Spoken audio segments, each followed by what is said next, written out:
ہماری ویڈیوز دیکھنے کے لیے ہمارے چینل صراط جنت کو سبسکرائب کریں۔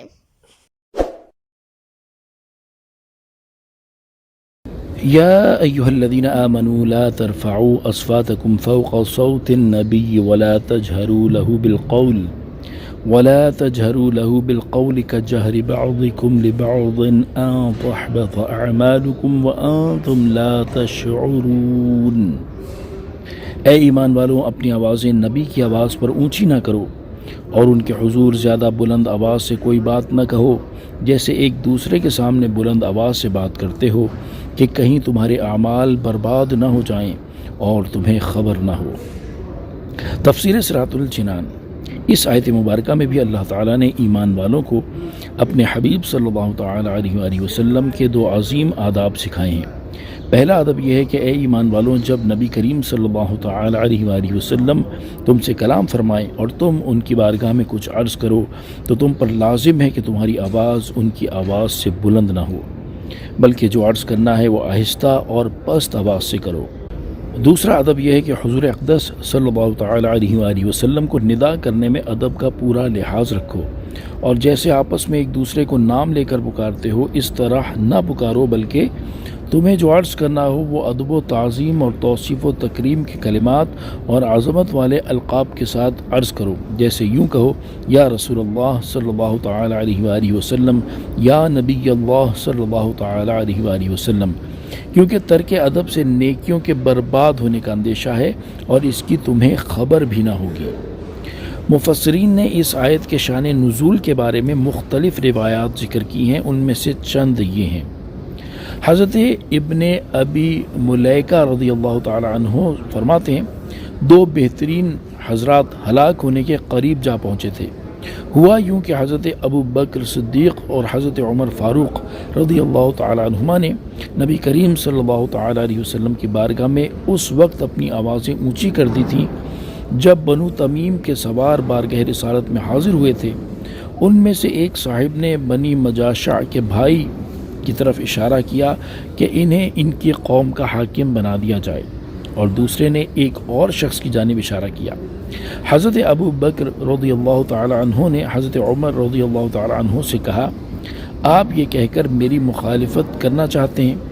حضرت عمر فاروق رضی اللہ تعالی عنہ نے کہا، میں تو آپ کی مخالفت کرنا نہیں چاہتا۔ یہ گفتگو کرتے ہوئے ان دونوں حضرات کی آوازیں بلند ہو گئیں۔ اس پر اللہ تعالیٰ نے یہ آیت نازل فرمائی، یا ایہا الذین آمنوا لا ترفعوا اصواتکم فوق صوت النبی۔ صحیح بخاری شریف کی دوسری روایت میں ہے، حضرت عبداللہ بن زبیر رضی اللہ تعالیٰ عنہما سے یہی واقعہ مروی ہے، البتہ اس کے آخر میں یہ ہے کہ اس گفتگو کے دوران ان کی آوازیں بلند ہو گئیں تو اس معاملے میں یہ آیت نازل ہوئی، یا ایہا الذین آمنوا لا تقدموا، یہاں تک کہ آیت وَأَنْتُمْ لَا تَشْعُرُونَ تک پوری ہو گئی۔ اس صورت میں اس شان نزول کا تعلق آیت نمبر 1 اور 2 دونوں سے ہے۔ دوسرا شان نزول یہ بیان ہوا کہ حضور اقدس صلی اللہ تعالیٰ علیہ وسلم کی بارگاہ میں منافقین اپنی آوازیں بلند کیا کرتے تھے تاکہ کمزور مسلمان اس معاملے میں ان کی پیروی کریں۔ اس پر مسلمانوں کو بارگاہ رسالت صلی اللہ علیہ وسلم میں آواز بلند کرنے سے منع کر دیا گیا تاکہ منافق اپنے مقصد میں کامیاب نہ ہوں۔ اس آیت مبارکہ کا تیسرا شان نزول مفتی صاحب نے یوں بیان کیا ہے کہ حضرت عبداللہ بن عباس رضی اللہ تعالیٰ عنہما سے مروی ہے کہ یہ آیت حضرت ثابت بن قیس شماس رضی اللہ تعالیٰ عنہ کے بارے میں نازل ہوئی۔ وہ اونچا سنا کرتے تھے، ان کی آواز بھی اونچی تھی اور بات کرنے میں آواز بلند ہو جایا کرتی تھی، اور بعض اوقات اس سے حضور اقدس صلی اللہ تعالیٰ علیہ وآلہ وسلم کو اذیت ہوتی تھی۔ حضرت ثابت بن قیس رضی اللہ تعالیٰ عنہ کا بلند آواز سے بات کرنا اگرچہ اونچا سننے کی معذوری کی بنا پر تھا، لیکن معذوری اونچا سننا تھی نہ کہ اونچا بولنا، کیونکہ اونچا سننے والے کے لیے اونچا بولنا تو ضروری نہیں، اور اونچا سننے والے کو سمجھایا جائے کہ بھائی تمہیں اونچا سنتا ہے، دوسروں کا نہیں، لہذا تم اپنی آواز پست رکھو، تو اس کہنے میں حرج نہیں، بلکہ یہ عین درست اور قابل عمل بات ہے، اور تیسرے شان نزول کے اعتبار سے یہی تفہیم کی گئی ہے۔ نوٹ: اس آیت کے شان نزول سے متعلق اور بھی روایات ہیں۔ ممکن ہے کہ اس آیت کے نزول سے پہلے مختلف اسباب پیدا ہوئے ہوں اور بعد میں ایک ہی مرتبہ یہ آیت نازل ہو گئی ہو، جیسا کہ علامہ ابن حجر عسقلانی رحمۃ اللہ تعالی علیہ فرماتے ہیں، اس بات سے کوئی چیز مانے نہیں کہ آیت کا نزول مختلف اسباب کی وجہ سے ہوا ہو جو آیت نازل ہونے سے پہلے وقوع پذیر ہوئے تھے، اور جب ان روایت جن میں یہ اسباب بیان ہوئے کی اسناد صحیح ہیں اور ان میں تطبیق واضح ہے تو پھر ان میں سے کسی کو ترجیح نہیں دی جا سکتی۔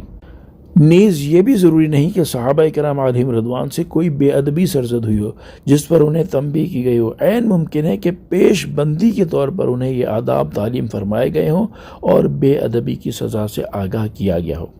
آیت لا ترفعوا اصواتکم کے نزول کے بعد صحابہ کرام علیہم رضوان کا حال: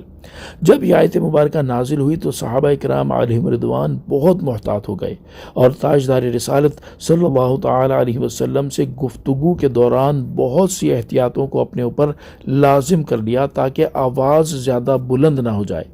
نیز اپنے علاوہ دوسروں کو بھی اس ادب کی سختی سے تلقین کرتے تھے۔ اسی طرح آپ کی وصال ظاہری کے بعد آپ کے روضہ انور کے پاس خود بھی آواز بلند نہ کرتے اور دوسروں کو بھی آواز اونچی کرنے سے منع کرتے تھے۔ حضرت ابو بکر صدیق رضی اللہ تعالیٰ عنہ فرماتے ہیں، جب یہ آیت یا ایھا الذین آمنوا لا ترفعوا اصواتکم فوق صوت النبی نازل ہوئی تو میں نے عرض کی، یا رسول اللہ صلی اللہ تعالیٰ علیہ وسلم، اللہ تعالیٰ کی قسم آئندہ میں آپ سے سرگوشی کے انداز میں بات کیا کروں گا۔ حضرت عبداللہ بن زبیر رضی اللہ تعالی عنہ فرماتے ہیں، یہ آیت نازل ہونے کے بعد حضرت عمر فاروق رضی اللہ تعالی عنہ کا حال یہ تھا کہ آپ رسول کریم صلی اللہ علیہ وسلم کی بارگاہ میں بہت آہستہ آواز سے بات کرتے، حتیٰ کہ بعض اوقات حضور اکرم صلی اللہ علیہ وسلم کو بات سمجھنے کے لیے دوبارہ پوچھنا پڑتا کہ کیا کہتے ہو۔ حضرت انس رضی اللہ تعالیٰ عنہ فرماتے ہیں، جب یہ آیت نازل ہوئی تو حضرت ثابت رضی اللہ عنہ اپنے گھر میں بیٹھ گئے اور اللہ تعالیٰ کے خوف کی وجہ سے کہنے لگے، میں اہل نار سے ہوں۔ جب یہ کچھ عرصے بارگاہ رسالت میں حاضر نہ ہوئے تو حضور اقدس صلی اللہ علیہ وسلم نے حضرت سعد بن معاذ رضی اللہ تعالیٰ عنہ سے ان کا حال دریافت فرمایا۔ انہوں نے عرض کی، وہ میرے پڑوسی ہیں اور میری معلومات کے مطابق انہیں کوئی بیماری بھی نہیں ہے۔ حضرت سعد رضی اللہ عنہ نے حضرت ثابت رضی اللہ تعالیٰ عنہ سے اس بات کا ذکر کیا تو آپ نے کہا، یہ آیت نازل ہوئی ہے اور تم لوگ جانتے ہو کہ میں تم میں سب سے زیادہ بلند آواز ہوں، اور جب ایسا ہے تو میں جہنمی ہو گیا۔ حضرت سعد رضی اللہ تعالیٰ عنہ نے یہ صورتحال حضور پر نور صلی اللہ علیہ وسلم کی خدمت میں عرض کی تو آپ نے ارشاد فرمایا، وہ جہنمی نہیں بلکہ وہ جنت والوں میں سے ہے۔ حضرت نعمان بن بشیر رضی اللہ تعالیٰ عنہ فرماتے ہیں، میں رسول کریم صلی اللہ علیہ وآلہ وسلم کے ممبر کے پاس تھا۔ ایک شخص نے کہا، اسلام لانے کے بعد اگر میں صرف حاجیوں کو پانی پلانے کے علاوہ اور کوئی کام نہ کروں تو مجھے کوئی پرواہ نہیں ہے۔ دوسرے شخص نے کہا، اسلام لانے کے بعد اگر میں مسجد حرام کو آباد کرنے کے علاوہ اور کوئی کام نہ کروں تو مجھے کوئی پرواہ نہیں ہے۔ تیسرے شخص نے کہا، اللہ تعالیٰ کی راہ میں جہاد کرنا تمہاری کہی ہوئی باتوں سے افضل ہے۔ حضرت عمر فاروق رضی اللہ تعالیٰ عنہ نے انہیں ڈانٹتے ہوئے فرمایا، رسول اللہ صلی اللہ تعالیٰ علیہ وآلہ وسلم کے ممبر کے پاس اپنی آواز بلند نہ کرو۔ ایک مرتبہ حضرت عمر فاروق رضی اللہ تعالیٰ عنہ نے مسجد نبوی میں دو شخصوں کی بلند آواز سنی تو آپ ان کے پاس تشریف لائے اور فرمایا، کیا تم جانتے ہو کہ کہاں کھڑے ہو؟ پھر ارشاد فرمایا، تم کس علاقے سے تعلق رکھتے ہو؟ دونوں نے عرض کی، ہم طائف کے رہنے والے ہیں۔ ارشاد فرمایا، اگر تم مدینہ منورہ کے رہنے والے ہوتے تو میں یہاں آواز بلند کرنے کی وجہ سے تمہیں ضرور سزا دیتا، کیونکہ مدینہ منورہ میں رہنے والے دربار رسالت صلی اللہ تعالی علیہ وسلم کے آداب سے خوب واقف ہیں۔ اعلی حضرت امام احمد رضا خان رحمۃ اللہ تعالی علیہ لکھتے ہیں، امیر المؤمنین حضرت عمر رضی اللہ تعالیٰ عنہ نے روضہ انور کے پاس کسی کو اونچی آواز سے بولتے دیکھا، فرمایا، کیا اپنی آواز نبی کی آواز پر بلند کرتا ہے؟ اور یہی آیت یا ایہا الذین آمنوا لا ترفعوا اصواتکم فوق صوت النبی تلاوت کی۔ ہو سکتا ہے کہ یہ واقعہ وہی ہو جو اوپر 4 نمبر کے تحت بیان ہوا ہے۔ صحابہ کرام علیہم رضوان نے تاجدار رسالت صلی اللہ تعالی علیہ وسلم کی ظاہری حیات مبارکہ میں بھی اور وصال ظاہری کے بعد بھی آپ کی بارگاہ کا بے حد ادب و احترام کیا، اور اللہ تعالیٰ نے اپنے حبیب صلی اللہ علیہ وآلہ وسلم کی بارگاہ کے جو آداب انہیں تعلیم فرمائے انہیں دل و جان سے بجا لائے۔ اسی طرح ان کے بعد تشریف لانے والے بزرگان دین علیہم الرحمہ نے بھی دربار رسالت صلی اللہ تعالی علیہ وسلم کے آداب کا خوب خیال رکھا اور دوسروں کو بھی وہ آداب بجا لانے کی تلقین کی۔ چنانچہ یہاں ان بزرگان دین کی سیرت کے کچھ واقعات ملاحظہ ہوں۔ حضرت ابو جعفر منصور بادشاہ مسجد نبوی میں حضرت امام مالک رضی اللہ عنہ سے ایک مسئلے کے بارے میں گفتگو کر رہا تھا۔ اس دوران اس کی آواز کچھ بلند ہوئی تو امام مالک رضی اللہ عنہ نے اس سے فرمایا، اے مسلمانوں کے امیر، اس مسجد میں آواز بلند نہ کر، کیونکہ اللہ تعالیٰ نے ایک جماعت کو ادب سکھایا اور فرمایا لا ترفعوا اصواتکم فوق صوت النبی، اپنی آوازیں نبی کی آواز پر اونچی نہ کرو، اور ایک جماعت کی تعریف کرتے ہوئے فرمایا، ترجمہ، بے شک جو لوگ اللہ کے رسول کے پاس اپنی آوازیں نیچی رکھتے ہیں یہی وہ لوگ ہیں جن کے دلوں کو اللہ نے پرہیزکاری کے لیے پرکھ لیا ہے، ان کے لیے بخشش اور بڑا ثواب ہے۔ اور ایک جماعت کی مذمت کرتے ہوئے فرمایا، ترجمہ، بے شک جو لوگ آپ کو حجروں کے باہر سے پکارتے ہیں ان میں اکثر بے عقل ہیں۔ بے شک وصال کے بعد بھی حضور اقدس صلی اللہ علیہ وسلم کی عزت ایسی ہی ہے جیسی آپ کی ظاہری حیات میں تھی۔ یہ سن کر ابو جعفر نے عاجزی کا اظہار کیا اور کہا، اے ابو عبداللہ، میں قبلہ رو ہو کر دعا کروں یا رسول اللہ صلی اللہ تعالی علیہ وسلم کی طرف رخ کروں؟ امام مالک رضی اللہ عنہ نے فرمایا، تو حضور اکرم صلی اللہ علیہ وسلم سے کیوں رخ پھیرتا ہے، حالانکہ حضور انور صلی اللہ علیہ وسلم قیامت کے دن اللہ تعالیٰ کی بارگاہ میں تیرے اور تیرے جد امجد حضرت آدم علیہ السلام کے وسیلہ ہیں۔ تو حضور پر نور صلی اللہ علیہ وسلم کی طرف رخ کر اور شفاعت کی درخواست کر، اللہ تعالیٰ تیرے لیے شفاعت قبول فرمائے گا۔ امام مالک رضی اللہ تعالی عنہ مسجد نبوی میں درس دیا کرتے تھے۔ جب ان کے حلقہ درس میں لوگوں کی تعداد زیادہ ہوئی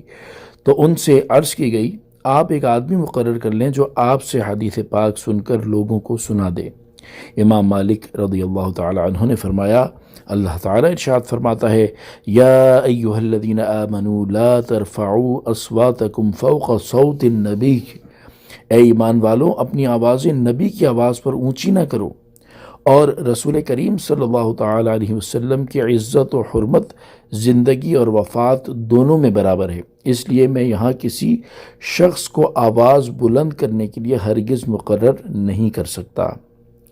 حضرت سلیمان بن حرب رحمۃ اللہ تعالی علیہ فرماتے ہیں، ایک دن حضرت حماد بن زید رحمۃ اللہ تعالی علیہ نے حدیث پاک بیان کی تو ایک شخص کسی چیز کے بارے میں کلام کرنے لگ گیا۔ اس پر حضرت حماد رحمۃ اللہ تعالی علیہ غضبناک ہوئے اور کہا، اللہ تعالیٰ ارشاد فرماتا ہے، لا ترفعوا اصواتکم فوق صوت النبی، اپنی آوازیں نبی کی آواز پر اونچی نہ کرو۔ اور میں کہہ رہا ہوں کہ رسول اللہ صلی اللہ علیہ وسلم نے ارشاد فرمایا جبکہ تم کلام کر رہے ہو، یعنی آواز اگرچہ میری ہے لیکن کلام تو حضور اقدس صلی اللہ تعالی علیہ وآلہ وسلم کا ہے، پھر تم اس کلام کو سنتے ہوئے کیوں گفتگو کر رہے ہو؟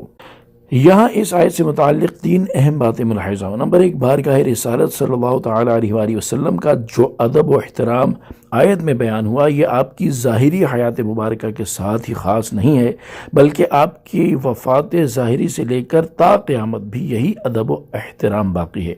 مفتی احمد یار خان نعیمی رحمۃ اللہ تعالی علیہ فرماتے ہیں، اب بھی حاجیوں کو حکم ہے کہ جب روضہ پاک پر حاضری نصیب ہو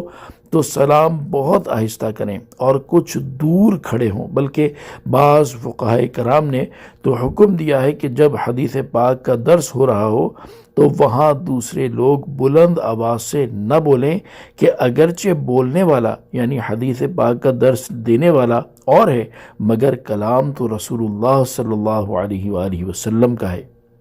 نمبر 2، بارگاہ رسالت صلی اللہ تعالیٰ علیہ وآلہ وسلم میں ایسی آواز بلند کرنا منع ہے جو آپ کی تعظیم و توقیر کے برخلاف ہے اور بے ادبی کے زمرے میں داخل ہے، اور اگر اس سے بے ادبی اور توہین کی نیت ہو تو یہ کفر ہے۔ لہذا جنگ کے دوران یا اشعار کی صورت میں کفار کی مذمت بیان کرنے کے دوران صحابہ کرام علیہم رضوان کی جو آوازیں بلند ہوئیں وہ اس آیت میں داخل نہیں، کیونکہ یہ تعظیم و توقیر کے خلاف نہ تھیں،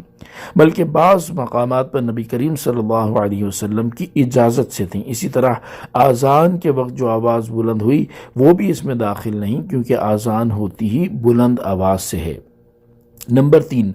علماء کرام کی مجالس میں بھی آواز بلند کرنا ناپسندیدہ ہے، کیونکہ یہ انبیاء کرام علیہم السلام کے وارث ہیں۔ صلو علی الحبیب صلی اللہ تعالی علی محمد صلی اللہ تعالی علیہ وآلہ وسلم۔